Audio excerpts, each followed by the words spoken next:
Thank you. Okay, thank you.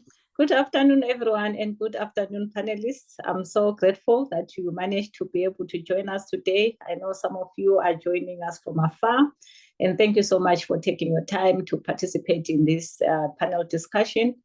My name is Selo. Let me introduce myself first. My name is Selo Ndovu. I'm currently a professor in the Department of Mining and Geology at the University of Arizona in the USA.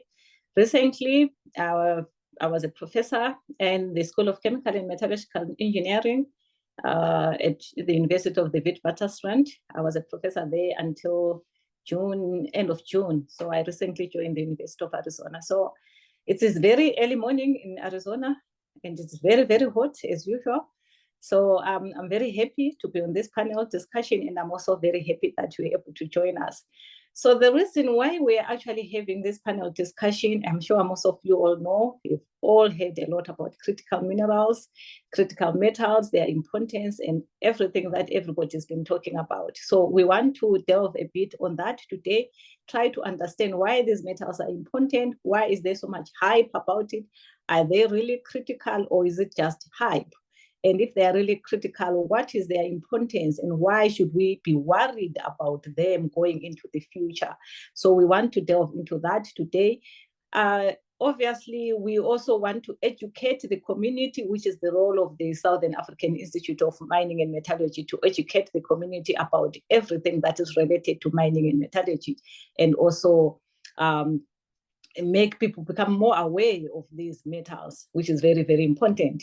And of course, one of the other reasons that we're doing this is as a prior discussion to our big conference that is coming in at the beginning of September. We've got the SIMM Hydrometallurgy Conference that is going to be happening at Stellenbosch in the next couple of days, actually less than a week. So what we've noticed when we got most of the abstracts that came in was that there was so many papers that were focused on these critical metals. And we thought it would also be a nice thing to have a discussion on this before we go into the conference. We are hoping that most of you that are here today are also going to be joining us for the conference from Sunday. Then, not to take a lot of time, we have got 3 panelists today who we're very, very grateful that they actually made time because they're very, very busy people. So we have got Niels Beckerberg, who is a founder and director of Project Blue. Niels is a commodity markets consultant and expert research analyst of raw materials and supply chain critical in the transformation towards a sustainable planet. So I took that from his LinkedIn profile. So if that is not correct, I can only blame him for not updating his LinkedIn profile. So Niels, welcome, and I'm going to give you a time a bit later on to introduce yourself and give you a background about yourself and what you do. Then we have got Marek Tozanowski, whom I'm sure is also very well known to most people here. Marek is a consulting engineer who is based in France and also a metallurgical engineer. He has got experience working with critical metals, especially lithium. Marek is also a very good friend of mine. We worked together at the School of Chemical and Metallurgical Engineering before he left to start his life in France. So Marek, it's nice to see you again, and thank you for being part of this panel discussion. Then we have got Mikhail Nikomarov. I hope I'm not butchering your name. I tried to learn how to pronounce it yesterday the Russian way. Who is a co-founder of Bushveld Energy, which he founded in 2015, and is very active in the energy transition sphere through involvement in the technical and financial innovation space. So I also took that from LinkedIn, and I hope that it is what you are currently doing. If not, I can also blame you for not updating your LinkedIn profile. So thank you again, Mikhail, for joining us. I think you are also joining us from the US, if I'm not mistaken. I really appreciate that you managed to wake up very early in the morning to be part of this panel discussion. So what I'm going to do now is I'm going to give them a bit of time to introduce themselves, tell us about what they do, how they're involved in this critical metal sphere, and anything that would be of interest to to the participants today. I'll start with Niels. Thank you very much. Just give me a nod if everything's coming through. Can you hear me? Yes, we can hear you. Okay. Fantastic. Selo, thank you very much. Lovely to meet you, and thank you for that very accurate introduction via LinkedIn content. It's all still very accurate. Also, thank you to the SIMM for hosting this webinar. It's a pleasure to join Mikhail and Marek on the panel today. Quick introduction to myself. I'm a geologist by training, a Cape Town boy, and I've been sort of involved in all of the universities in Southern Africa and also in Canada and the UK to build out my career, and then delved into research as an academic. I worked for a company called Metals Focus, and then Roskill, which is where we really went deep into analyzing supply chains and critical materials. And then when I brought Roskill back to South Africa in 2019 to set up an office here for them. But the company was then bought during the pandemic years by Wood Mackenzie, and I chose that opportunity to start my own company with a few ex-colleagues, following some discussions, and so we launched Project Blue in May 2022. And yeah, so we are a critical materials intelligence consultancy, and we cover over 40 different raw material supply chains and their applications. We've got research hubs here in South Africa, in Stellenbosch for lifestyle reasons, as well as in the UK and in China, and we're supported by a business development team across all major continents. The kind of people we work with, so we support global market participants from exploration through to end-use applications, so from the ground to when it goes into a motor or wherever the materials end up. We also work with governments and banks to help them navigate risks and opportunities in this fast-changing and very opaque market that is currently known as critical materials. I thought I'd add one sort of key comment to kick off the session, saying that supply chains, they are moving from an era of globalization back to a concept of nearshoring, and more specifically friendshoring, as we see global economic powers look to lead in the sort of energy transition sector, which is the fundamental driver of critical materials. So I'll leave my introduction there and hand over back to you, Sybil. Thank you so much, Niels, for that introduction. I'm sure we're going to get a lot of questions later on during the question and answering session on some of the issues that some of the work that we have been doing. So next, we'll then ask Marek to give us a background of what he's been doing, what he does, what he's been doing. Marek. Good afternoon, Selo, or good morning, as the case may be. So as your introduction was perfectly accurate, I am a metallurgical engineer by training. I've been working in the global mining industry for over 40 years now. I have a experience in most commodities. I've done many roles over the years: production, project execution, project studies, R&D, technical consulting, even had a few years as an adjunct professor, just to add to everything. Over the last 7 years, though, most of the work I've been doing as a QP, qualified person, NI 43101 and SK 1300. And the vast majority of projects that I've been reviewing have been lithium based. So when I think of critical metals, normally what I call the big five come into the picture. So lithium, nickel, cobalt, manganese, and copper. I've had experience in all five of these, and I have a very good understanding of what the issues are from an extraction point of view, and from that perspective, what becomes critical and what isn't critical. So, yeah, I think there'll be, I'd imagine, lots of discussion and questions around those areas, especially the lithium, given all the current developments The other four are far more established certainly from an extraction point of view, whereas lithium is still developing and evolving as we go along. So thanks, Silo. Thank you, Marek, and for that wonderful introduction, and also for just giving us an insight into some of the critical metals that we are going to be talking about today. Thank you so much. Next, we are going to give the mic, as we may speak, to Mihail to just give us his introduction, background, what he does. Mihail. Thank you, Prof, and good morning to you, and probably good afternoon to almost everybody else. And it's a pleasure to be in this webinar. I had a chance to also participate in the Battery Materials Conference and present there that was organized about I think three weeks ago by SAIM. So it's to continue on these themes. I'm the one whose LinkedIn profile is not fully up to date. So my experience is very much in energy, and I've been living and working out of South Africa since 2010. Prior to that, in Russia and in the US.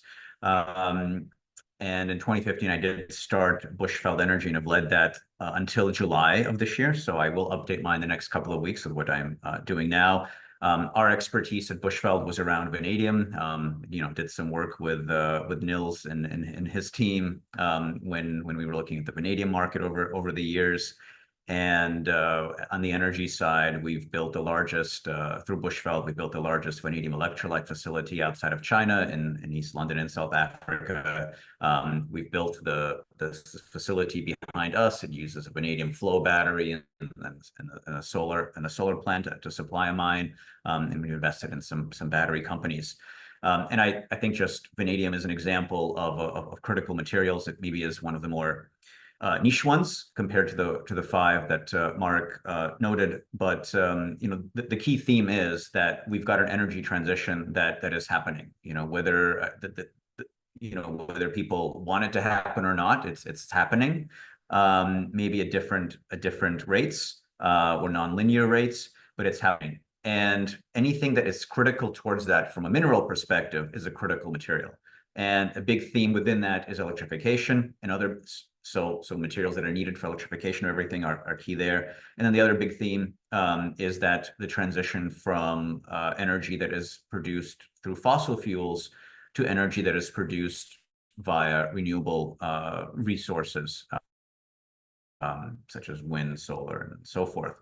So in a way, you could see the substitution of petroleum, coal, over time by the need to mine materials that are used for the technologies that are enabling the transition.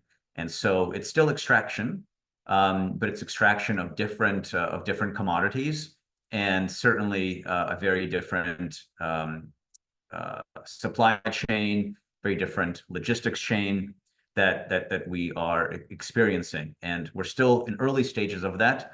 So the next 50 years are going to be very interesting, but I always like the beginning. So maybe this is the more interesting phase, but we've still got a lot of interesting stuff going on over the next two generations of our world. So that's my intro. Thank you so much, Mihail, for that introduction. And I think you have already started delving into the topic that we want to talk about today. So we actually want to discuss, we've heard so much about these critical minerals and critical metals.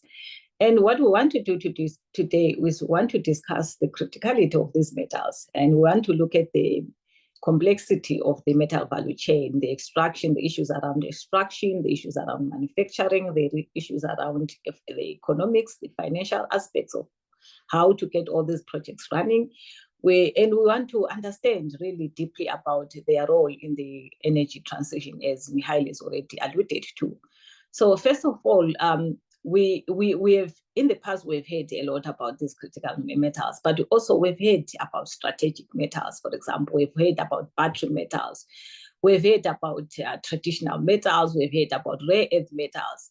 So maybe what we need to do first is maybe try to understand exactly are these, when we talk about critical metals, are these metals really critical? How different are they from the traditional metals that we know? Marek mentioned 5 metals, for example, but we've always known about these metals. So how different are these critical metals from strategic metals, for example, from battery metals and from the traditional metals? Why are they termed critical? Are they really critical?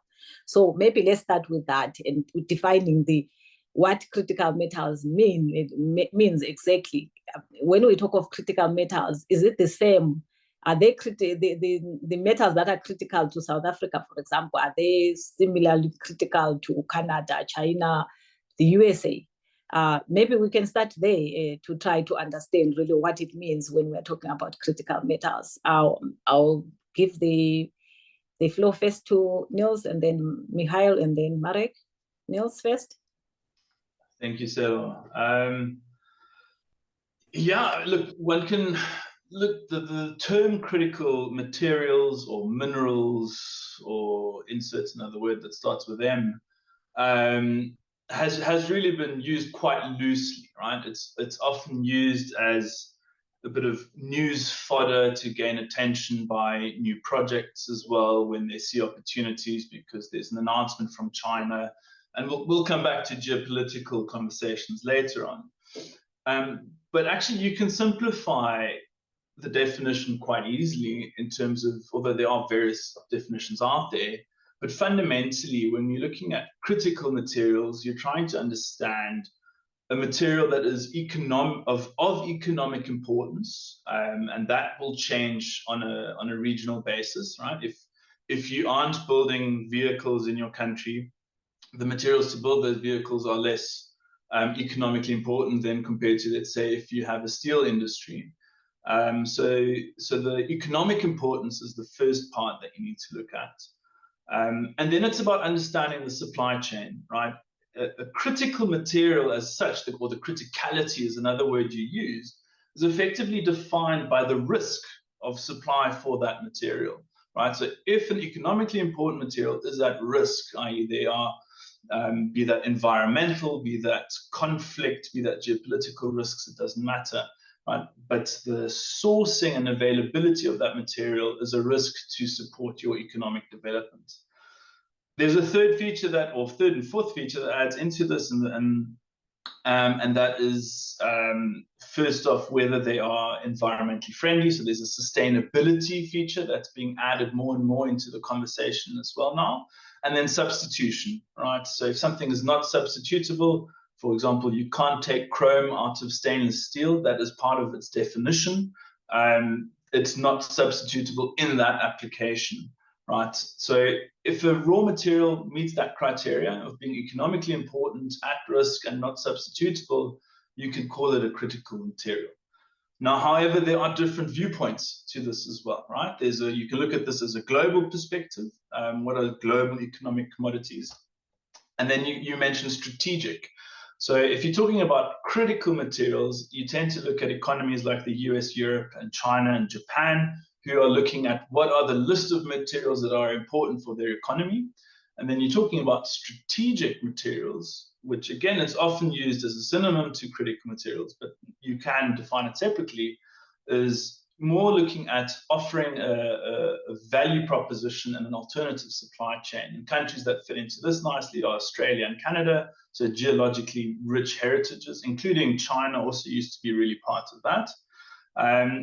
You should add South Africa into that, and a lot of the African continents as well, as having a very well-endowed geological environment. So those are sort of the first two, but you can then also talk about resource protectionism, which is also critical materials, right? Where you are protecting your domestic resources to support an economy. So short story is critical materials are really linked to what is sort of the hot economic topic that requires fast growth in raw materials to meet that demand. So I'll pause there. Thank you, Niels. We can then move on to Mihail. What is your view on these critical metals? Yeah, I mean, I would agree to that. Yeah, I kind of define it what's critical to the transition, but I think I don't disagree with anything that Nils said. I think maybe the big thing I would add is that the definition, the fluidity is correct, and it can change over time. So which minerals are critical today may not necessarily be the same ones that are critical in 15 years. It could be because all of a sudden we've got a whole bunch of supply of it. But it could also, but I think the bigger drivers are going to be that technology will evolve. And what we need in the transition, again, these themes of electrification, distributed energy provision, sustainable energy provision, will also evolve. So right now, for example, South Africa has lithium and vanadium as critical battery minerals. I don't think that those two will be there for the next 60 years. They may, but I think they will at the very least be joined, or they might be replaced as technologies evolve. So I think it's, just the one thing I would add is that the minerals themselves will evolve. Now, they will not change in 2 years, but when you think about 10, 15 years, I think those are kind of the timelines for technology to come in and become commercialized. And you can see that. And I think that there will be some critical materials right now that will not be as critical in 10 or 15 years. And then there will be a couple that will replace them. And we'll probably have that kind of evolution over the next 60 years. Thank you, Michael. I'll come back to some of the issues that we have raised today later on, but let's now go to Marek. Marek, your thoughts on the definition of the critical metals? Okay, so if we look at critical metals from a mining and metallurgy point of view, so the first thing to say, well, if a metal is critical, what reserves do we have around the world? Because obviously something that has a large reserve, your degree of criticality comes down quite significantly. But then say, okay, what type of reserve have we got? If it's a low-grade reserve, then it becomes more critical, because then it means that you have a much larger mining operation to contend with. You have larger, more complex processes to contend with. And all these things lead to larger capital and operating costs. So that pushes up the cost of the metal. Again, that's an influence of criticality versus cost. Then sometimes where, let's call them traditional deposits of certain metals, become exhausted, and you have to look at different types, means you need a different process approach. So you have to come up with new processes, prove new processes. So that adds technical risk, which then again increases criticality, because you have to overcome that. And the current classic example that, of course, is in lithium is the DLE.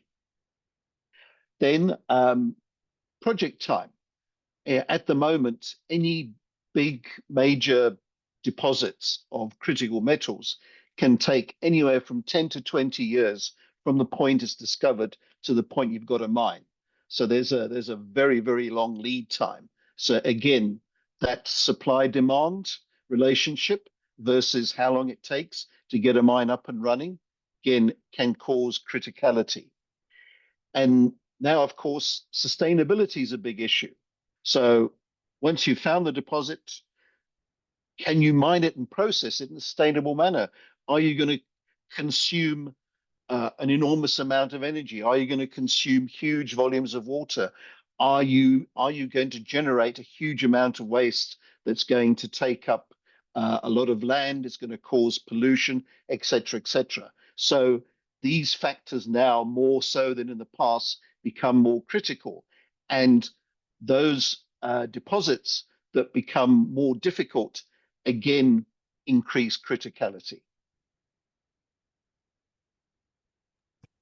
Thank you, Marek, for that definition. And it is very interesting because if you look at it, the way you are looking at how the critical metals are, how we would term them critical, we are looking at it from a processing point of view, how and Mikhail is looking at it from he comes across looking at it as from an application point of view, which if you look at it, they are all linked really, because if you are not able to process, then you are not able to generate those metals, and you are not going to be able to have them applied in the relevant industries. You are going to have issues in terms of the application. So basically, we are looking at it across the whole value chain, from the extraction, the processing, the application.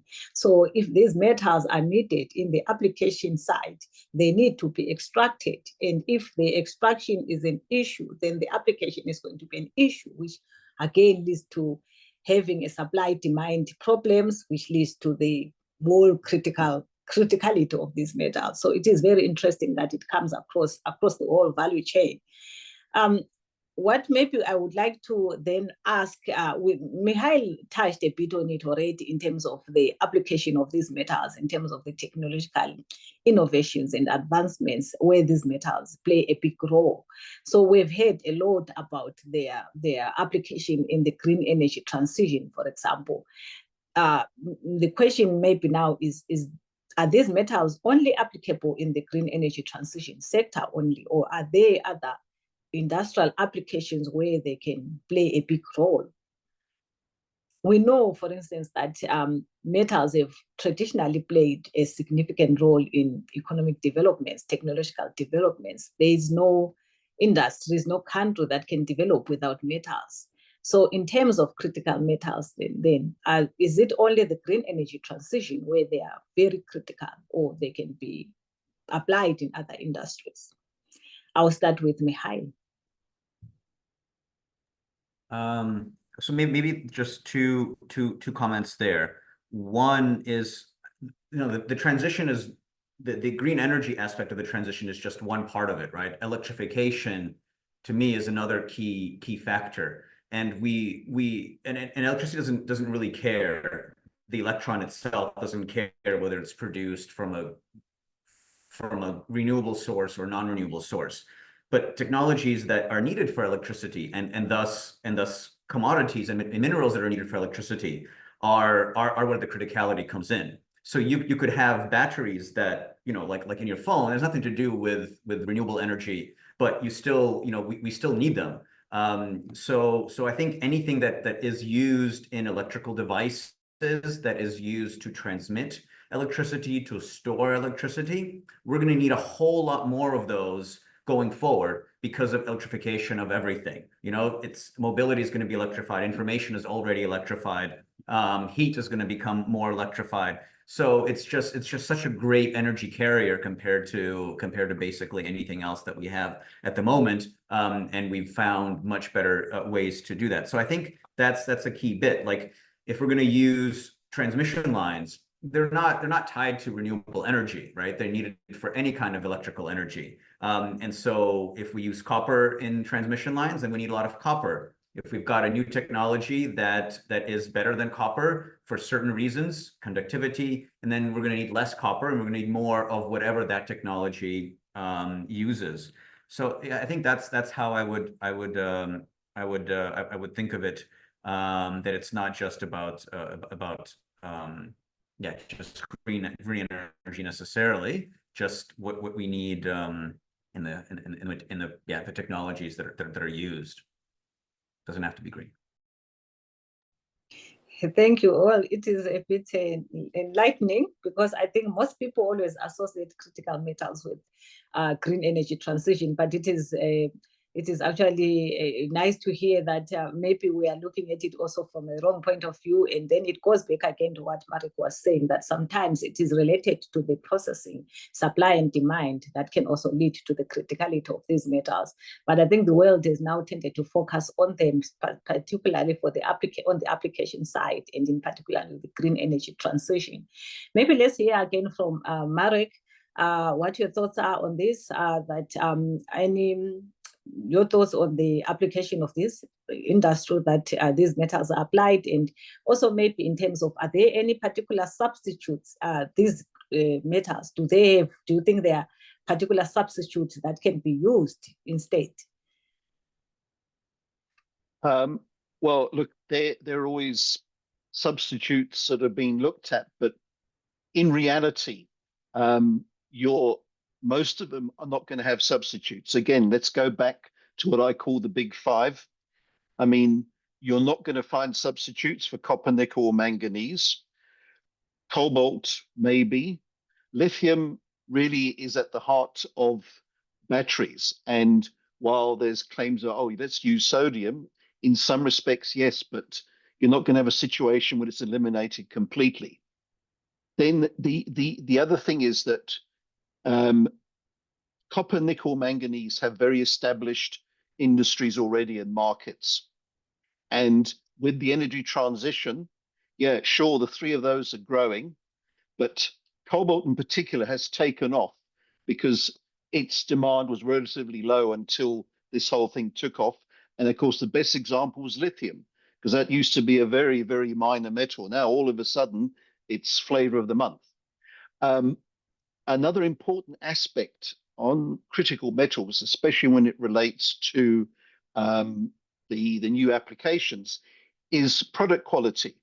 Now, again, copper, cobalt, nickel, manganese have established product qualities that those people who produce it according to established global norms, quality requirements. LME, copper, LME, nickel is well established, manganese, cobalt. Lithium, however, is a totally different animal because right now, while everyone talks about battery grade this and battery grade that, there's no true definition of battery grade.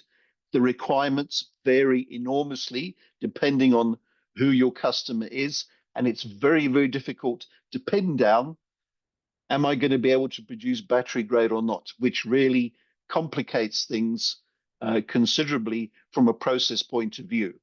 So one of the critical areas is, yes, you mine and you process, but at the end of the day, if you don't achieve that quality, everything you've done is for nothing. So it's a huge aspect that really probably needs more attention than it's getting.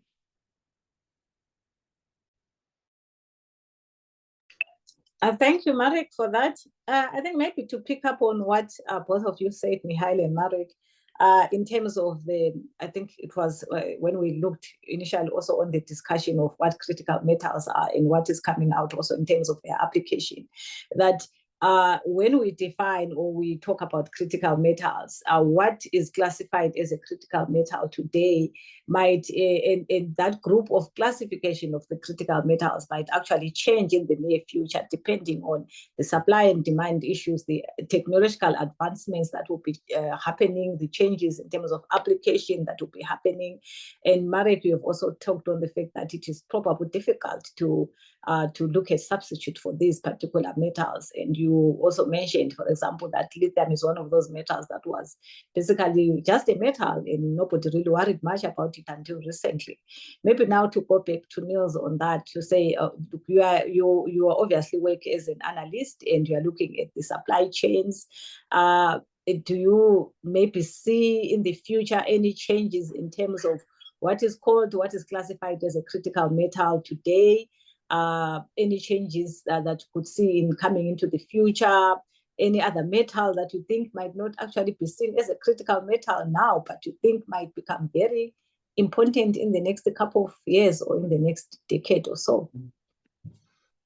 Yeah, I mean, it's been really great to hear Mikhail's and Marek's, summaries and overviews of, having the different perspectives on where criticality, and I think what's really important to understand here is, and I think both of you've said this, is where each bottleneck or potential bottleneck can change adds to the criticality of that whole supply chain, be that change in ore deposits, exhaustion, new technologies, right? So these will constantly evolve. If we look at gold deposits, South Africa's importance in gold mining, what it was 50 years ago to where it is now, and that was as a result of technological changes of recovering gold out of lower grade type of deposits, right? So we've got very smart engineers on this planet that are constantly trying to figure out how to improve efficiency, get things out of the ground. And what makes the current critical material landscape so interesting as a synonym for complicated is the fact that we're looking at complex geological environments, multi-commodity deposits, low-grade features that requires, a move away from pyrometallurgical flow sheets to hydrometallurgical flow sheets and recover these different commodities in that space. Fundamentally, I think technological advancements, in my opinion, is actually the central thesis to critical materials. Right, new technologies that when they are scaling into mass production, they are substituting an existing technology unless it's a novel thing that's completely new. Even the cell phone replaced an existing home landline telephone, right? But at a completely different scale. And as a result of these technological developments, you see shifts in market dynamics and the relevant raw materials that feed into those applications. This will continue. If you go back, 5 or 8 years and looking at the lithium-ion battery forecast that we used to put together back in Roskill days, and our competitors out there and colleagues, we had sort of 5 different battery technologies that were scaling out, and the cobalt forecast was going through the roof. But ethical supply sorting out of the DRC was a key issue, and thrifting was being driven by innovation and development and continuation of technology. And Marek correctly points out, right now, yes, there are a bunch of different technologies out there, but when it comes to energy density, lithium seems to be baked into the story right now. But there are all sorts of other technologies. You've got the vanadium redox flow battery, which has all sorts of other benefits, except size maybe being the key thing, why you wouldn't put it into a car. But when it comes to grid applications, resource availability, there are all these different nuances to consider. We do see technological developments. Our lithium forecasts change. They all get, they all come down to some extent as new technologies present themselves, depending on what stage they are. Marek, you mentioned sodium-ion batteries, right? We have seen them quite quickly take a portion of lower sort of application requirements, but its own supply chain is not a simple one. And outside of China, to develop that as well might not be as simple as people may have hoped. And then within the different batteries, you've got different technologies. And so technology developments, even within that scope, you've got lithium, nickel, manganese, cobalt cathodes going to LMFP, so or lithium iron phosphates, where they've now chucked in some manganese as well. That changes the lithium supply chain. The one needs hydroxide, the other one needs carbonate, right? So even small technological nuances impact the investment profile of what's required to build out a supply chain. Europe and the USA have invested into NMC type of cathode technologies. So when we're forecasting regional production of cathode materials, we see less LMFP or LFPs in Europe and USA because the capital investment has been onto the nickel, manganese, cobalt side. But the cell structure within there is quite variable, and that depends then on energy density and various features. The key point here, I think, technology continues to evolve. It is never a fast thing. You've got probably thousands of research papers talking about quite fantastic technologies, and a lot of them work on a tabletop experiments, and then you've got pilot studies which are becoming more and more expensive because they are complicated flow sheets. And we've got friends on the call here from Mintech who are right at the forefront on testing some of these technologies, right, and seeing how can they scale. And that scalability is then the next hurdle. And as Marek pointed out, the cost of some of these flow sheets is really taking things to a different ballgame for many of these markets. And do they then correlate with traditional markets or not? So yeah, there will be technological developments. We see lots of innovation, but yeah, as Mikael pointed out, I think there's going to be lots of exciting new early starts in terms of this outlook and growth of markets. And fundamentally, critical materials needs a fast-growing market because otherwise it doesn't add pressure to the supply chain. Thank you, Niels, for that outlook. And it is actually interesting to now note that this is not really a hype, because I think most people have been talking about these critical metals just being a hype, and it is good to know. And I think dissemination of knowledge is very important, letting people know that it's really technological developments really depend on these metals. And Marek mentioned something very interesting, that there are no substitute for these metals at the moment. So is it something that we should be worried about? What are the risks that are associated with the whole world relying so much on these metals for technological developments that are coming into the future? What should the world be doing then in order to make sure that we are able to have these metals? Because if they are no substitute, and Marek has been talking about some of the deposits being low grade and the challenges that are associated with the extractions, which of course we are going to look into that in just a few moments. But I would just like to get maybe a few from you, Marek and maybe Mihail, in terms of what are the risks that are associated with the world relying on these metals, especially if there are no substitutes. Marek, and then Mihail.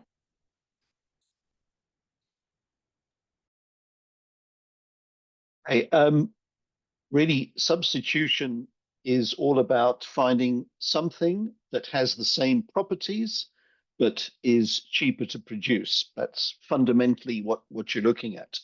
Now, again, when you look at the main metals here, you're like with copper, it's widely used because of its thermal and electrical conductivities. Now, the only elements that could compete with copper are silver and gold, but obviously you're not going to substitute copper with silver and gold. But then outside of that, there's nothing else that comes remotely close to copper. Certainly, yes, I know in the transmission of electricity, aluminium has gone in there, but other applications where copper is used, aluminium is not a substitute. It doesn't have anywhere near the properties that you have from copper. So it's very difficult. Also, perhaps another thing I'd like to point out now is about the whole thing, critical demand, is the price of the commodities. So we talked about the demand, the applications, but price. If the price of a commodity is not high enough to make a mining project economically feasible, then that material is not going to come onto the market. So you've got this price dynamic. And again, lithium is a wonderful example of that, where 2 years ago it was absolutely sky high, and now it's gone way down to the point where things have been put on hold, operations have been put on care and maintenance, and suddenly the amount of lithium available is just shrunk. So this is another important diameter, a dynamic in the criticality is there price to support this? Because there's no point saying, well, we need to produce a huge volume of whatever commodity. If the price isn't there to support mining projects to supply it, it's simply not going to happen.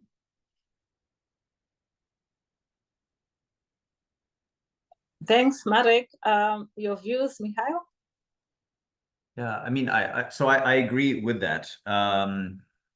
One key thing I'd just say in terms of risk is that risk in itself is not an issue, right? Because what is our alternative, right? Is to use fossil fuels and not transition. And those also have risks. Besides the obvious climate environmental risks that they present, they also have the same geopolitical supply chain logistics risks that critical material mining and processing has. It's petroleum exploration, very cost intensive, petroleum extraction, very cost intensive, and it's in regions where you've got high deposits, just like you have the same issue with location of metals and mining commodities. So risk in itself is not something to be feared because we have it already. Is there actually less risk from transitioning to these critical materials that are needed rather than the ones that we have been using before? And I would argue that there's less risk.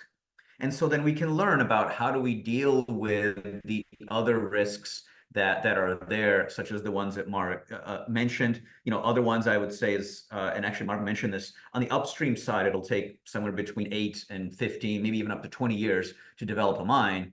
To develop a processing facility is 3 years. So you have this mismatch between how long it takes to develop some chains in the supply chain, and that's an issue because you do have this price volatility, and things that take 15 years would ideally like to have a much more longer term view, because you can't just start and have something ready in a few years. It's actually a few decades. We've got a lot of concentration right now in China of the supply chain processing bit. I would say and it's massive. We're talking about 70 to 90% on some materials. That's a concern just from a pure, there's no diversification, even before you get into geopolitics. And the fact that logistics are more expensive and maybe more uncertain now than they were pre-COVID.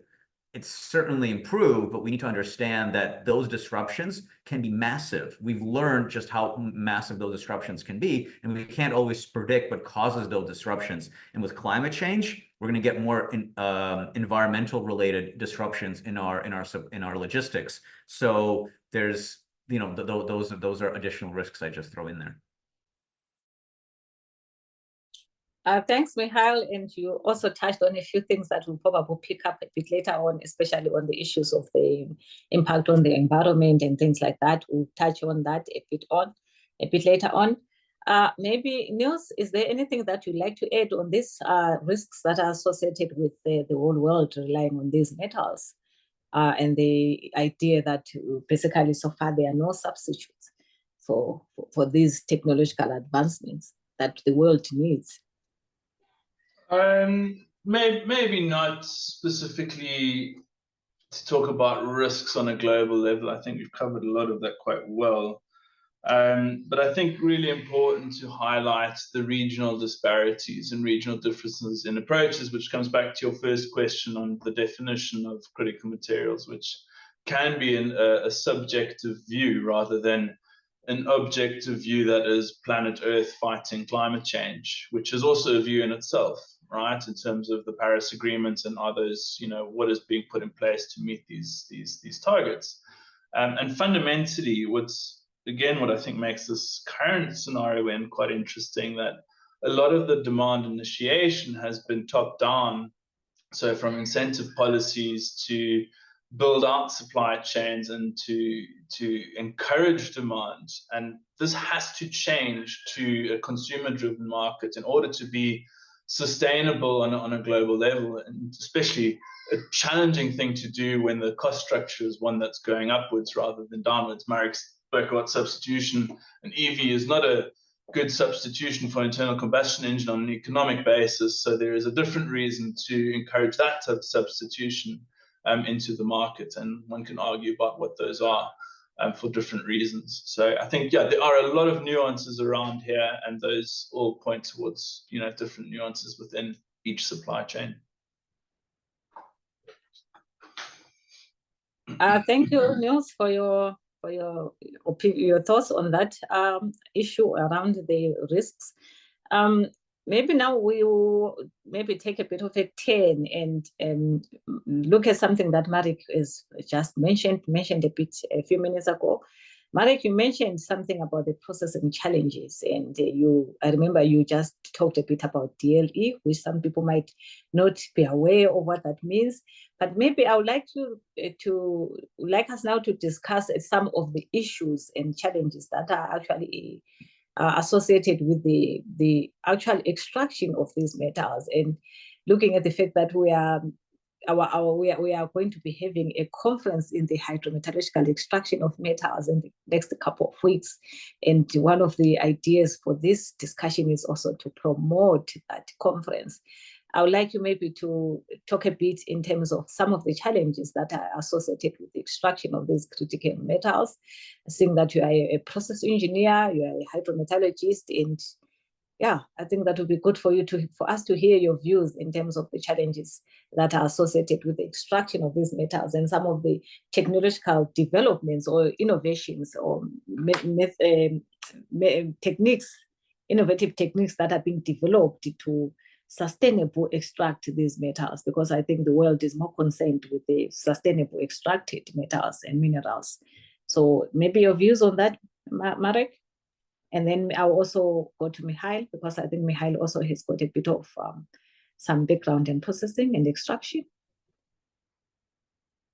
Okay, Stella, I think the best way to look at it is any project that's producing a metal of any description, whether it's supposedly critical or not, falls into three categories from a processing perspective. Is it a process that the company is already familiar with? In that case, you have a low-risk project. You don't have to do much development. It's nice and easy. The second type is that the process is not known to the company developing the project, but it is known to the industry. So you're not going to be the guinea pig. You need a little bit of work to familiarize yourself with the nature of the process. Again, not overly risky. Then comes a situation where you have to adopt a process that is not known anywhere in the industry, and you're going to be one of the first to use it. So then risk is very high. Under those circumstances, doing bench scale and pilot scale work is not enough. You have to go to a demonstration plant. You have to adopt process scale-up factors that reduce your risk. Now, if we take lithium as the best example, because out of the critical metals, that's the area where it has the greatest process risk, because we're looking at different sources of lithium and different process approaches to them. Because traditionally, lithium has come from hard rock, i.e. spodumene concentrate.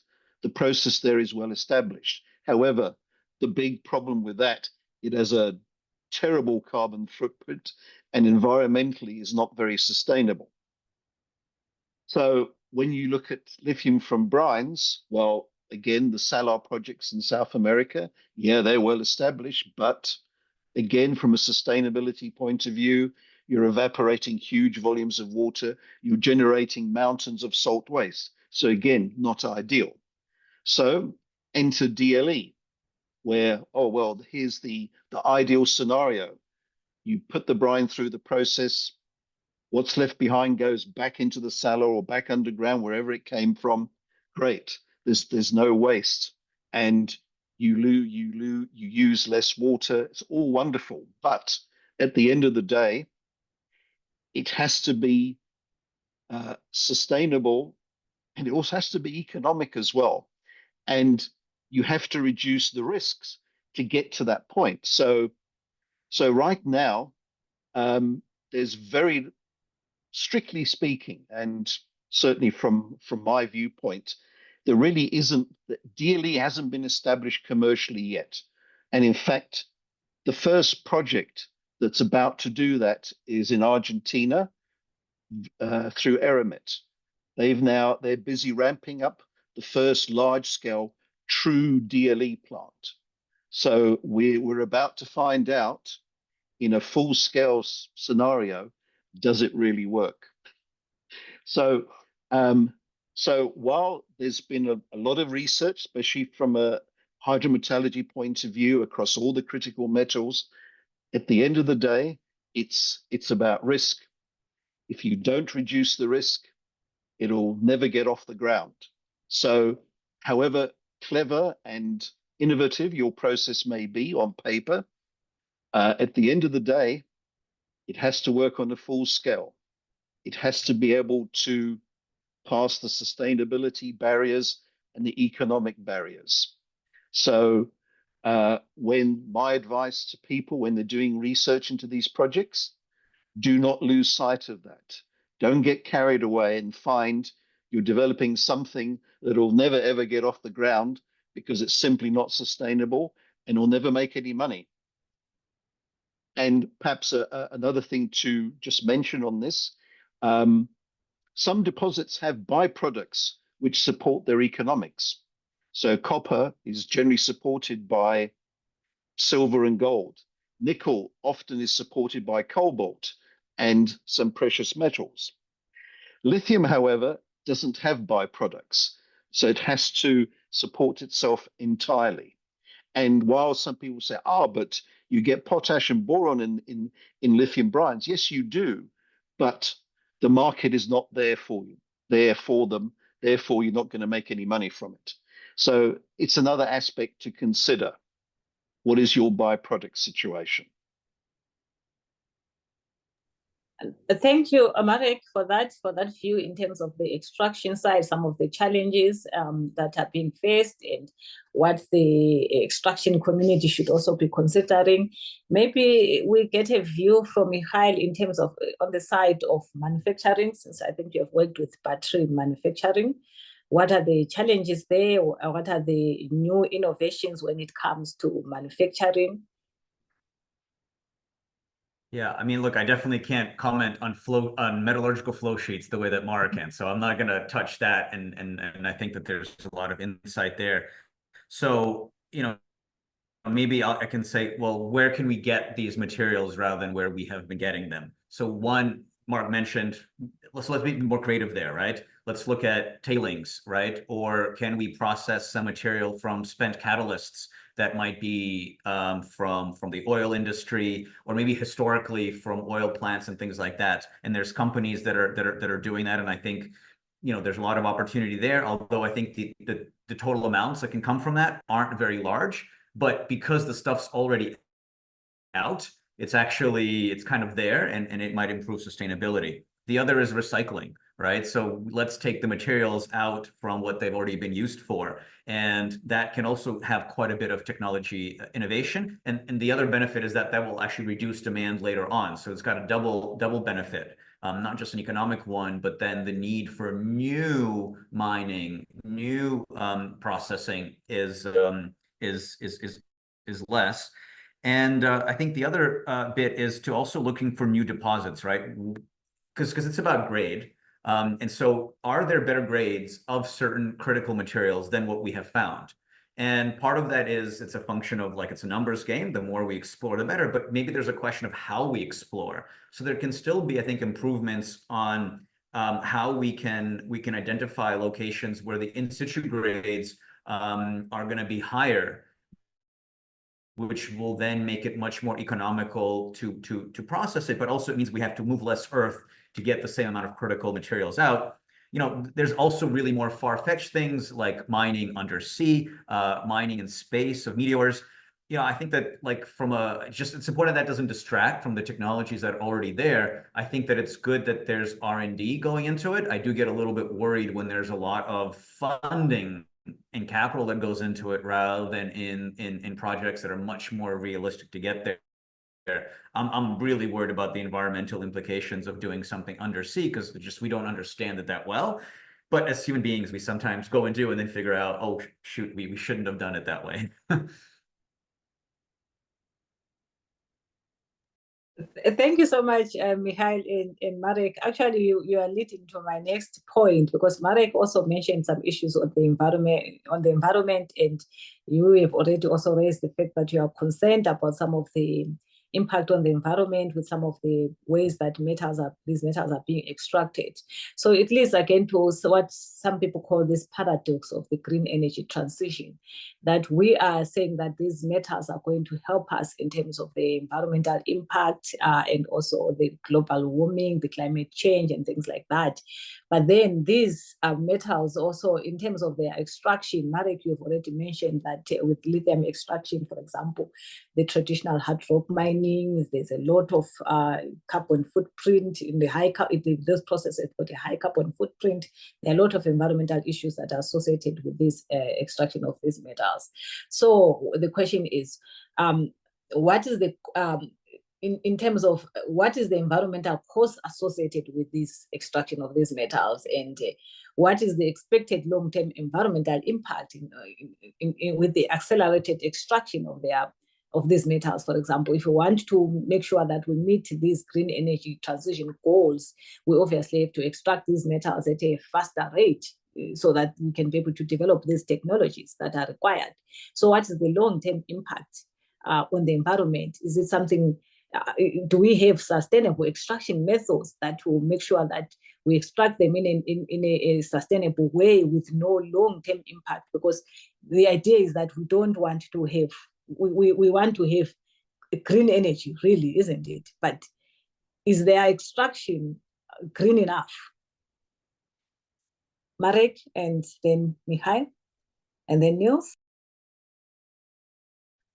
Okay, well, I think the first comment is, strictly speaking, that's unlikely to be green enough if you look at it from a strict definition point of view.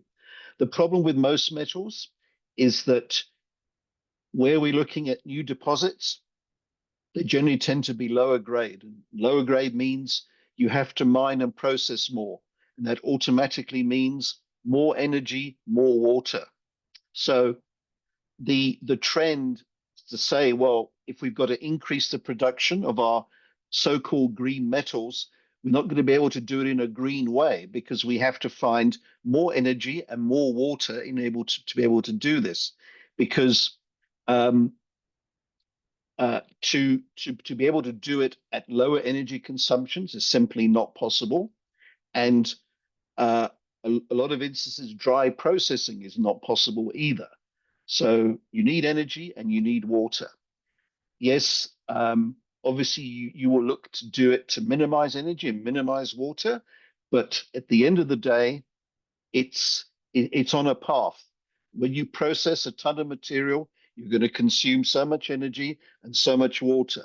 So lower grade means more tons, more energy, more water. It's inescapable.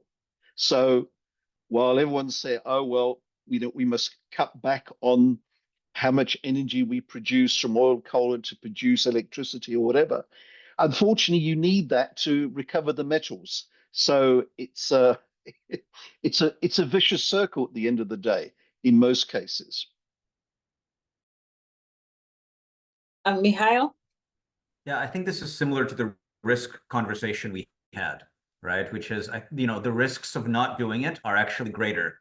So you just need to accept that we have to do it.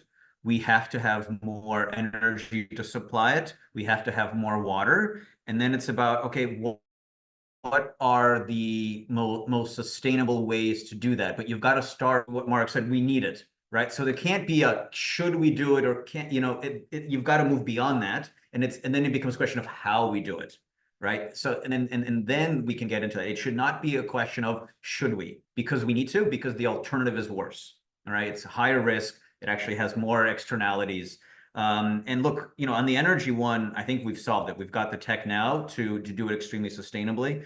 Water, not my area of expertise, and probably I would say one that is probably a higher risk. But that's just not my area of expertise. Maybe it requires its own webinar on water for critical material production and process. Thank you for that insight, Mikhail. And Niels, anything you want to add? Yeah, I think when you're trying to effectively put an equation to, what is the footprint, we've seen this more commonly easier done for the carbon footprint, right? Associating fuel consumption, energy grids, but even there, the sort of the ownership of who's responsible for what portion of the supply chain becomes questionable and double counting. So what's is scope 1, scope 2, and scope 3, and who incorporates one and who's responsible for which portion of that supply chain. So the energy footprint alone, even though it's the one I think we have an equation for, that we can start to balance out, right? This goes in, this comes out, this is what it can do. But even so, it's complicated.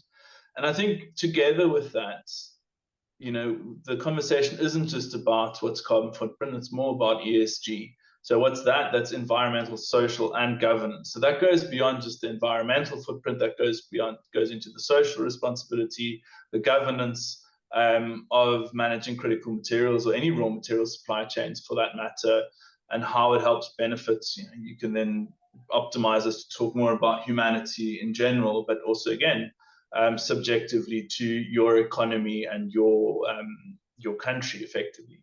So I think there are a lot of unknowns, and I think people have stepped slightly back from ESG because it has really complicated defining what is energy or what is ESG or more ESG compliant or not.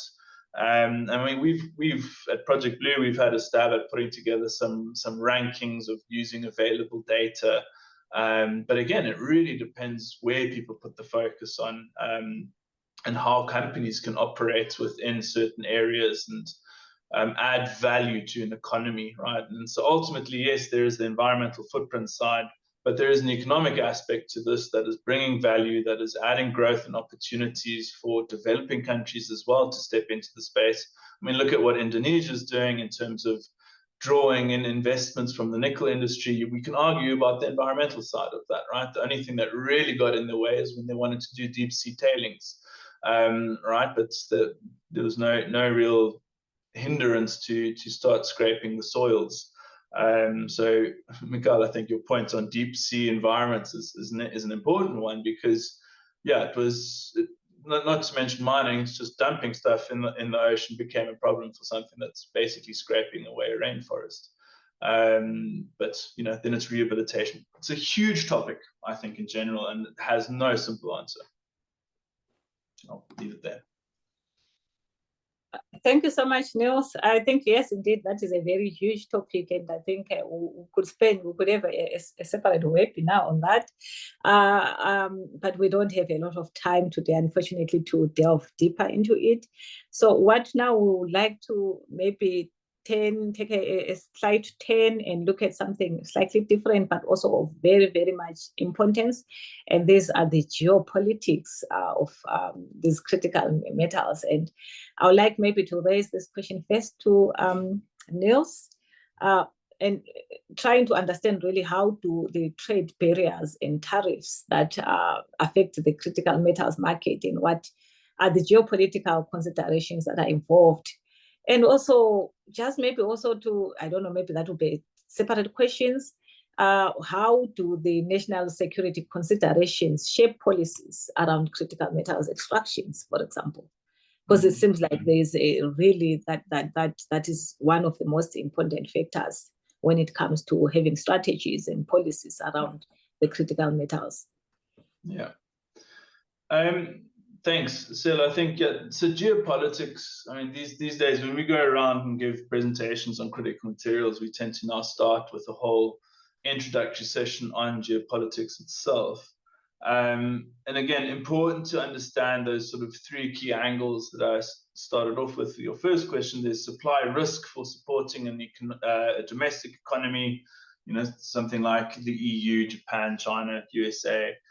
There's a strategic supply to support external economies such as Canada, Australia. And then there's resource protectionism, such as I've just mentioned the Indonesia example, to bring investment into the country. And you know, you can add South Africa into several of these baskets depending on what commodities you talk about. Now, the trade tariffs are generally used to protect a domestic supply chain, be that from export or from import. It's, you know, again, it depends on where you're sitting in those three angles of the critical material supply chain. And what's quite prevalent at the moment is, you know, US and EU are really trying hard to keep high-cost operations online. The steel industry, which, you know, originally was exported, which in effect also meant exporting their own carbon footprint, not through change of their demand behavior, but just changing where the material is being produced. So that comes into the process. And with China investing into dominance and several decades in the pipeline of investing in supply chains, going from, we all used to know the future of buying materials out of China, low quality, but really now that was sort of an entrance point into the market. And if you look at China's latest 5-year policy, it's looking at made in China for China. And so you get all of these barriers coming up now. Last year you had, starting off with graphite, which interestingly is probably right up there with lithium in terms of criticality for the battery markets. Followed with gallium and germanium, which is talking about semiconductors. You asked if there are other technologies that are critical, and there are plenty, right? gallium, germanium, semiconductors. Without semiconductors, nothing, no, we wouldn't be having this conversation over our computers and over the internet. So extremely important, and those gallium, germanium semiconductors are required for electric vehicles. And then, yeah, now you've got antimony. So China has now shifted from being a resource-rich nation to being a refining source for the world, to starting to protect its own supply chain, to develop even further and lead in energy transition applications. And that's really, I think, the central thesis to the geopolitical angle, where the US and Europe are reliant on supply chains going via China. And the same thing with, for example, Japan, needing now, their big markets for Honda, etc., are in the US and Europe, but most of the supply chain feeds through China. And something like the IRA prohibits them from using materials effectively that have come through China. So it becomes an exceptionally complicated landscape to navigate. So the geopolitical narrative on top of this is making supply chains very, very difficult. And you also mentioned there about it's not necessarily just about the raw material. Let's just bring this back to semiconductors. The US kicked off this whole trade war some time ago by restricting IP transfer out of Taiwan into China with regards to semiconductors, right? So knowledge in these flow sheets is becoming exceptionally important. Processing rare earths, you know, there are lots of byproducts in here, different applications, and it's a scalability issue in here. Yeah, the cost is not low, it's not simple, but it's about, you know, can you build a large scale? And the market isn't there yet. So there's a very difficult landscape right now for Europe, or for the West in general, where they want to build independent supply chains for an end-use market that currently is reliant on a supply chain, various levels through China and Southeast Asia. And in order to build an independent supply chain, it needs to build several steps and at scale in order to be competitive, to help that consumer-driven market that I was talking about earlier. It's a very, very difficult landscape to be in. And things like the IRA, in my opinion, will continue to evolve, because in their current states will not encourage domestic markets to build out. Marek mentioned, you know, prices are down now, and you get all these projects being put on hold, because this is the wrong time to put the project on hold, because we mentioned about the mines need 10, 15 years, refineries need 3 years plus. You know, if you pause one of those, all of these targets get pushed further back. And so, yeah, geopolitics will define what these supply chains look like in the future. They will continue to evolve. And one thing that I keep finding quite interesting, being based on in South Africa, I think Africa has a very interesting opportunity in this geopolitical landscape, being able to be friends in every direction, for better or worse within that narrative. But the IRA, again, is inhibitive to projects to utilize access to a China market, to build capital, and then have access to a Western market when it's around. So anyways, still lots to evolve there. Lots of different narratives in there to track. Thank you, Niels. Actually, your last comment leads me to my next question that I want maybe to pose to Mikhail. You have mentioned about Africa being in a very interesting position in terms of these critical metals and being friends to everybody, really. So I want to pose this question that I've seen that a lot of these countries like China, for instance, the European Union, if you look at Canada, they've got, and you look at the USA, they've got a strategy for critical metals. And I now want to pose the question to Mikhail, that does Africa as a continent have a critical metal strategy? And if so, if not, should they have one? I think, well, they should. If they don't have it, what should this critical metal strategy be focusing on? And how should the continent maybe go around implementing something like that? Mikhail? Yeah, I mean, look, it's that's a very tough question. You've got like individual companies, you've got governments, you've got multilaterals just trying to think this through. There's not an obvious answer. You know, Niels is absolutely right. There's a massive opportunity, pure just geography being in the middle, size, but also the geopolitics, right? To understand though is the market though is not in Africa. Right. So it may be in 50, 80 years, but it's not there now, and it won't be there in 30 years. So the big markets are going to be in China. The European Union has created a market, US has a market. So, and even if you do an Africa trade union, right, that market is still not large enough. So you've got to then realize that we're going to have to export into other markets, which is great because it can bring in foreign capital, but the demand for whatever we build is not going to be driven primarily by what we have here. There are a few exceptions, right? Especially in industries that don't need as much scale, or if we have export-oriented industries, like let's say electric vehicles in South Africa, we've got 0.5% market share in the world. That might support a gigafactory or two for electric vehicles, but the domestic market alone will not, right? So then the question becomes where to play.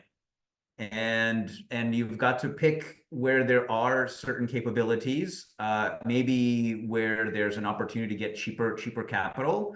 But it's like there's not an obvious answer. It actually requires quite a bit of thinking still forward to get to this answer. If we try to do something like this on vanadium, and there were some parts of the battery that made sense to do in South Africa, some that were obviously not, and a big chunk that it wasn't clear. And so there's not obvious ones. And then the other bit that's obviously very important is to keep that balance. And we had a single polar world, we had a dual polar world before the fall of the Soviet Union. It's kind of a bit multipolar now, but you've got to have real political savvy to not lose free trade into the US through AGOA, but at the same time have Chinese capital coming in, have Chinese technology coming in those relationships, and at the same time keep some of the linkages that are more historical from the colonial days with Europe, and that requires political savviness, which I think exists, but it needs to be nurtured. And we've got to be careful and not end up only having one option. And so countries need to have multiple options to get the best deal. Thanks, Michael, for that insight. Marek, I want to turn to you now. Similar on the same topic, you understand a bit more about the mining and the extraction side. Do you think that Africa should have some policies or strategies in terms of supporting, for example, domestic mining and production of critical metals as a continent, just like, for instance, the European Union does? Well, I think it certainly would help Africa if they had something along the way the EU has approached it, where they've said, okay, we want a certain percentage of our supply to be mined locally. These are the conditions. This is the type of support you're going to get if you meet certain ESG conditions. So, yeah, from that perspective, I would say that it would be a good idea. But of course, the problem is that while you've got the African Union, it's not the same as the European Union from that perspective.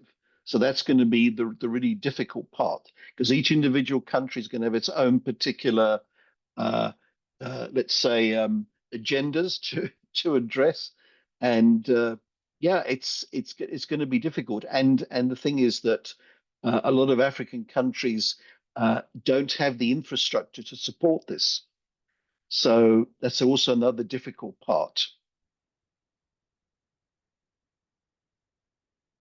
I would really love to pick up on that, but unfortunately, we seem to have run out of time, and we need to give the audience time to interact with the panel, because I think there is quite a lot that we could touch on, especially the unpreparedness of Africa as a continent to deal with the critical metals that they actually have, and how they can position themselves to actually become global players also in the industry is really an interesting point of discussion. But unfortunately, we've got only 10 minutes left, and we need to give time to the audience to interact with you and ask questions. So what I'm going to do now is I'm just going to ask you maybe to do a wraparound session, just to give 1 minute, maybe overview of the discussion that we've had.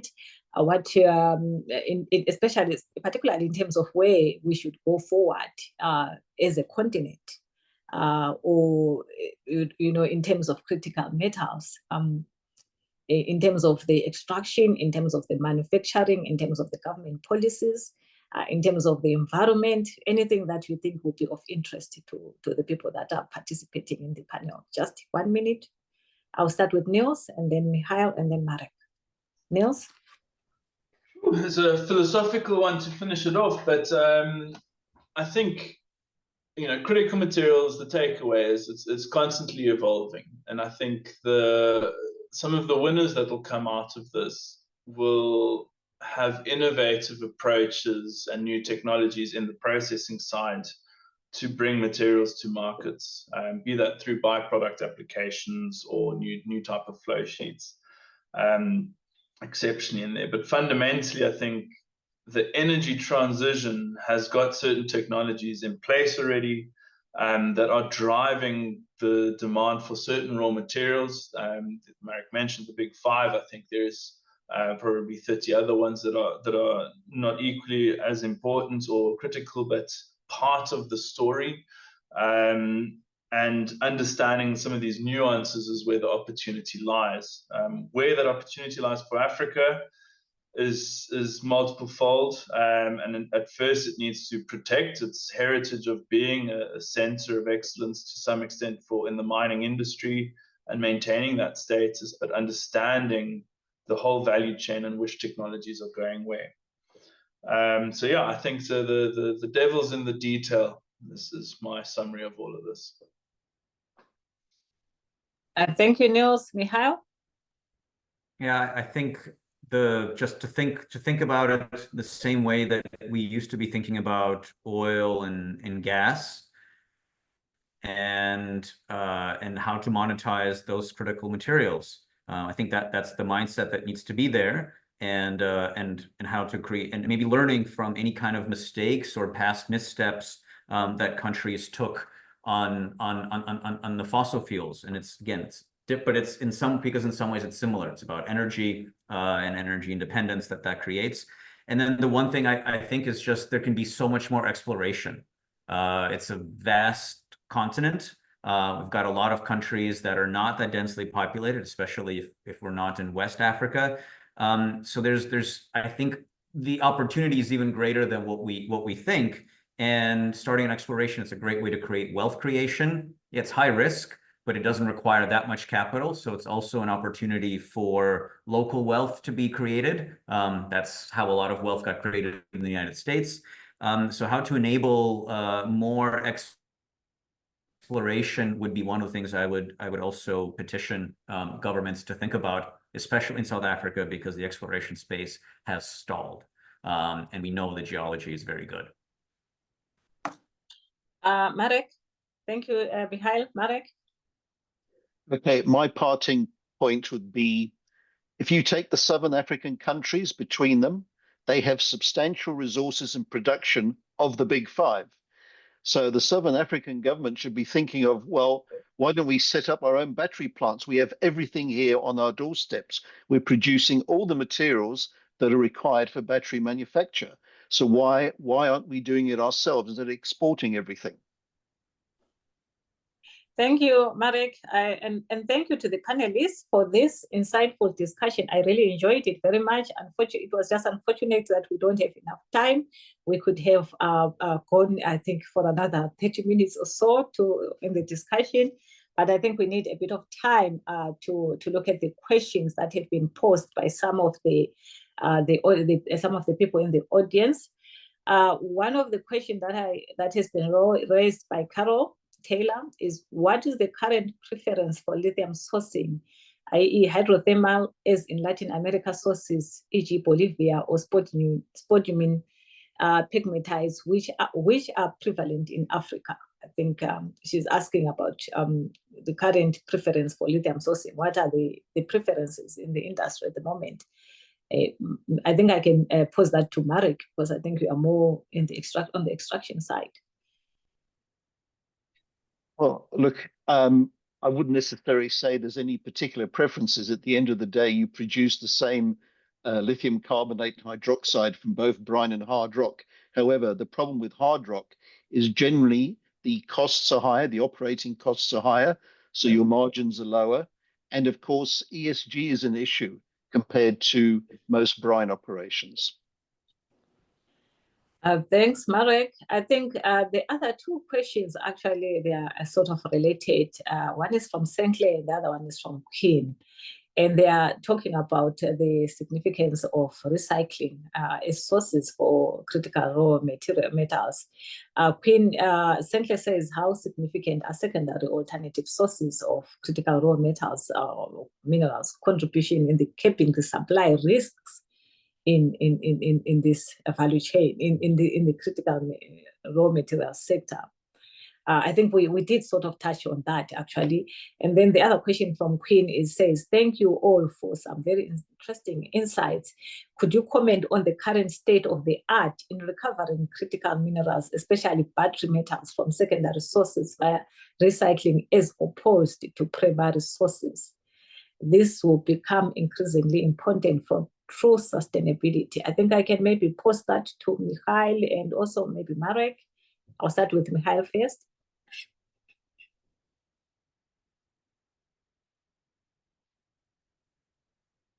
Mikhail? So I'm not going to be able to answer the first one about lithium sourcing. Yeah. Maybe that's more for Niels or Marek.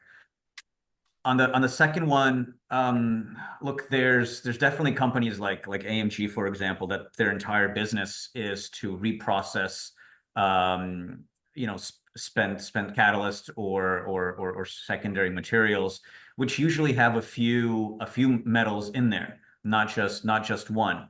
I think this is a great opportunity for more companies. So from a commercial perspective, it's quite interesting. And as regulations evolve right now, there's like different new tighter regulations on like shipping and oil that's used in shipping. So there can be additional material that can be recovered from the fact that you need kind of cleaner oil, bunker oil there. So it's an opportunity. I think one thing that drives those that's different is that it's not just the cost of the commodity. It's also what is the cost or value of that material that they get, right? So they have their processing costs, which is similar to like a metallurgical flow sheet. You've got the commodity costs, but then how are you getting that spent material? And sometimes you get a credit for it. So great, it's actually part of your revenue stream, or sometimes you get a cost. And so you've got that additional complexity on the commercial side that you don't have if you're doing primary. And it can really drive the economics. And sometimes that means that you're immune, or to some degree immune from the commodity cycle. It actually means that even though there's a lot of stuff, it just doesn't make sense because whoever owns it, or just logistically, it's too expensive to ship it, transport it. Thank you for that, Mikhail. I don't know if Niels, you want to add anything to the questions that have been and the questions and answers that have been raised. One was on alternative or preference in terms of sourcing. The other is recycling is another addition to sourcing these critical minerals or metals. Yeah, I think yes, definitely. So I think interesting from the lithium perspective. In a market that's growing at the pace that it is right now, there's space for both. There'll be opportunities for both. Marek pointed towards the cost position of others, and yeah, in a mature market that will evolve very differently. But in fast-growing markets, there will be price swings and price volatility related to different types of supply, and as demand evolves. And Mikhail's no stranger to this from the vanadium volatility in the market. So yeah, there's space for quite a lot of different types of supply. Again, regional distribution of supply will be an important role in terms of where the supply chain evolves and how that geopolitical factor comes into play as well. There are byproducts in the story as well, how those fill in. There's tantalum comes out of some pegmatite deposits. It's self-critical material for different reasons. So I think, yeah, that one still has a lot of space and a lot of evolution. It's not a mature market. It's came out of a maturity as a niche metal, now becoming in a mass-produced market. it's going through maturation, or still going through growth phase. It will then go through maturation phase, where that cost curve will start to flatten out, and then we'll lose certain types of supply. On the recycling side, I think it's exceptionally important.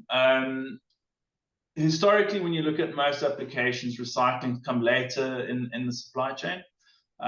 Because we're dealing with niche metals, and because there's a key focus on ESG, it is encouraging secondary supply to actually build in parallel with these supply chains, which is really difficult to do because the availability of material is actually not there to scalable and economic to help build economies of scale.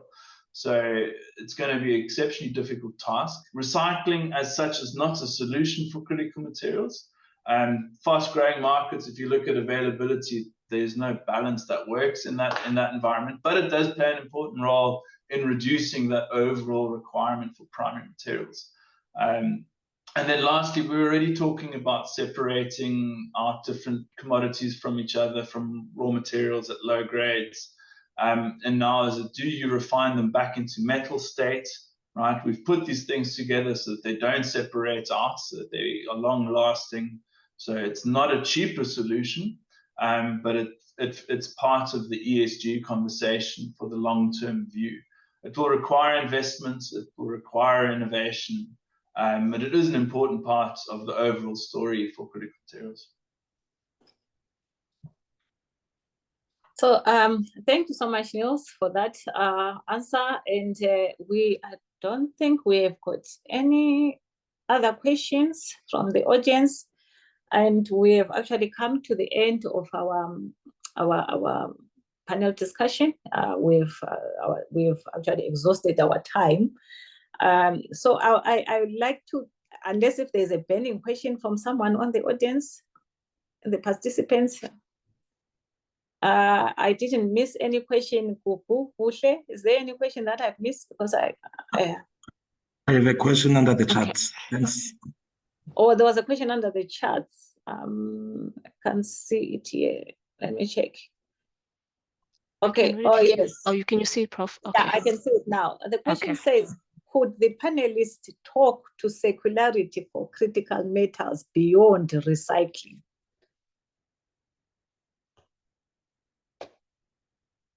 Who would like to start? Take that, Niels?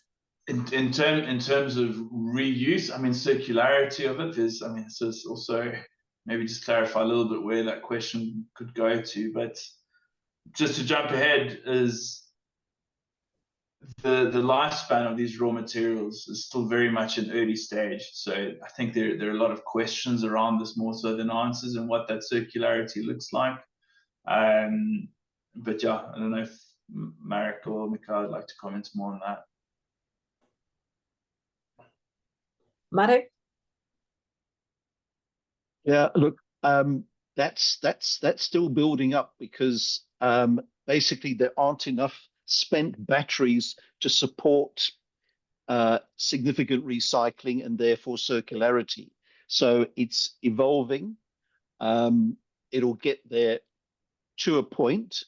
It will be an important aspect in the future, certainly, but we're still in the early days. I think the only mature circularity you have is to any sort of extent is really on the copper side.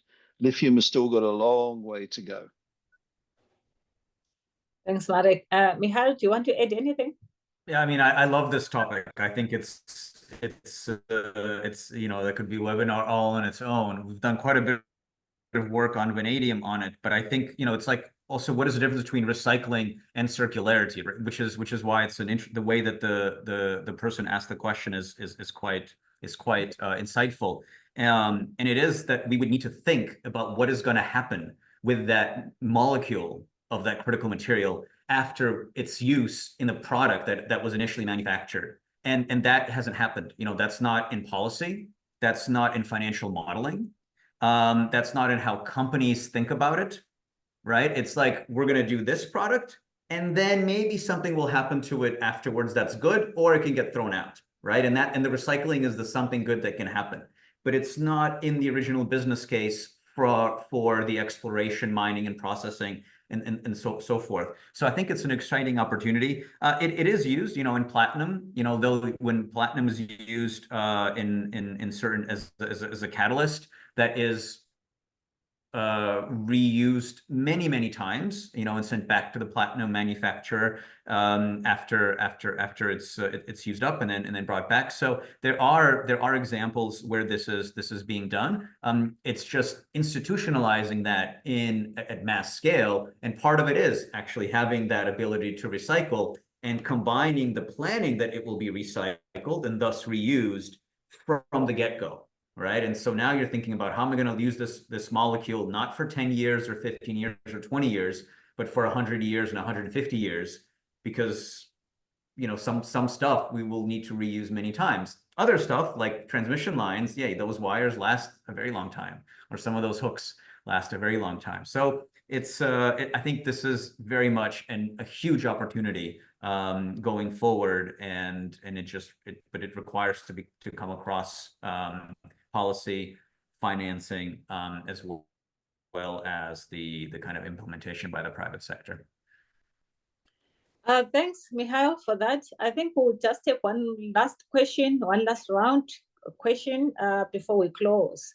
The last question that I'm going to take is, yeah, I think we did touch a bit on that, but I would like the panelists maybe to give some more detail.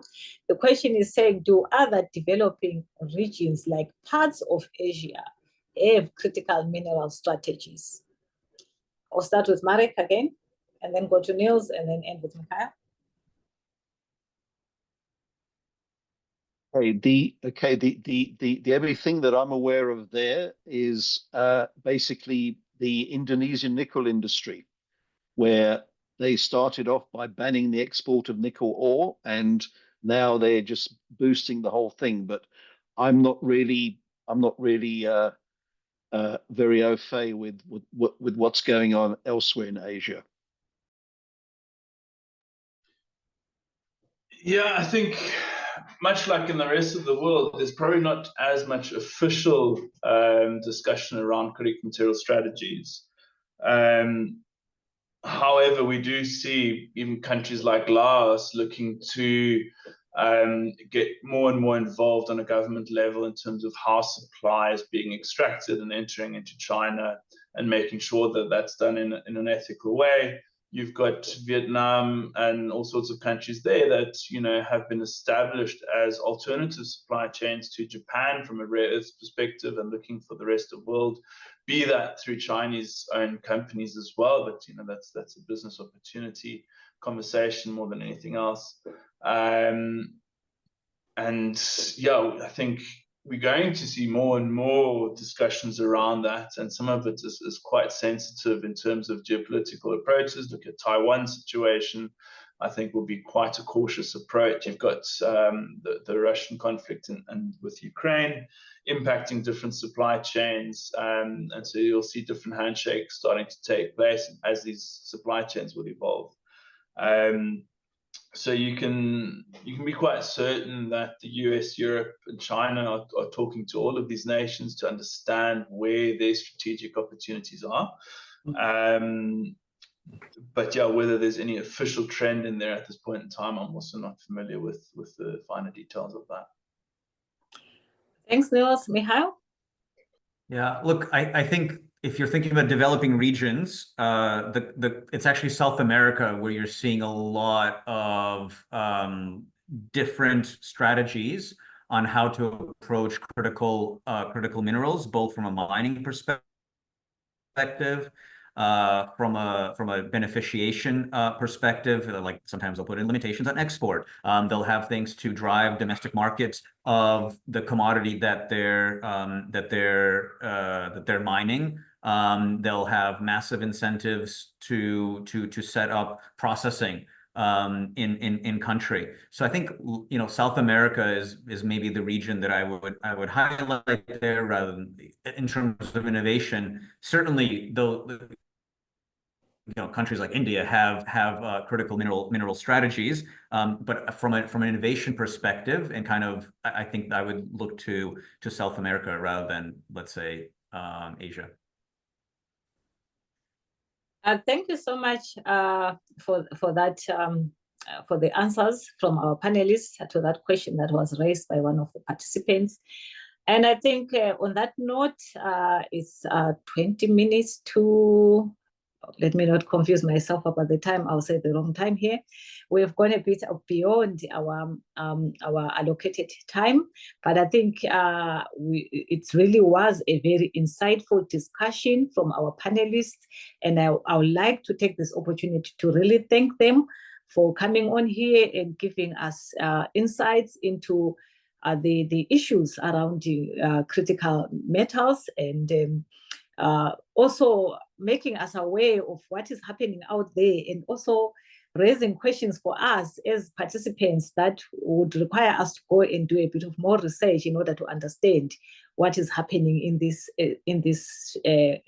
sphere, or in the landscape of critical metals, in terms of the extraction size, the concerns that are surrounding the extraction, the risks that are associated with the critical metals supply and demand, the manufacturing side, the geopolitical issues, which I think were it was very, very interesting and insightful to hear what is happening when it comes to all these deposits and how other continents and other countries are dealing with the critical metals issues.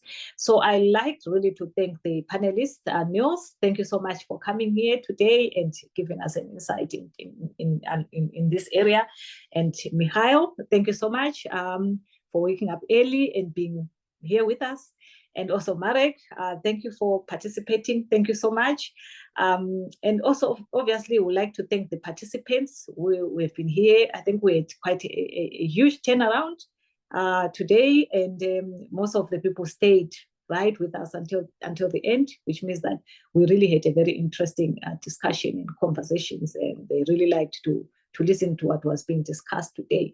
So I would like to thank SIMM lastly for giving us the platform to continuously engage with the community in the mining and metal sector to discuss topics that are very pertinent to what is to the industry and also to the world on a global scale. Thank you so much, SIMM. And I would like also to just remind everybody that one of the reasons why we're having this panel discussion is to promote the forthcoming SIMM Hydrometallurgy Conference that is going to be happening in Stellenbosch from the 1st to the 3rd of September. Just this coming week. On the 1st, we are also going to be having a workshop. So if you haven't registered for the workshop, I would suggest that you also register for that workshop, which is also going to be looking at some other interesting topic, which is the use of AI in the metal extraction industry, mineral processing and hydrometallurgy. So if you would like to understand about what is happening in the AI sector in terms of the application in the metal extraction industry, I would suggest that you also register for that workshop, which will be happening on Sunday, the 1st of September. Other than that, I would like to thank you, and I also just say I'm looking forward to meeting you all. If you are coming to the Hydrometallurgy Conference, I'm looking forward to meeting you at that conference. If not, thank you so much for joining us, and I'm hoping that you'll also be able to join us for further panel discussions on different topics in the future. Thank you again. Lastly, I'm going to repeat to our panelists, Niels, Mikhail, and Marek. Thank you so much, and thank you to SIMM. Thank you, everyone. Have a good evening, everyone. Thank you so much. Bye-bye. Thank you for having us. Bye-bye.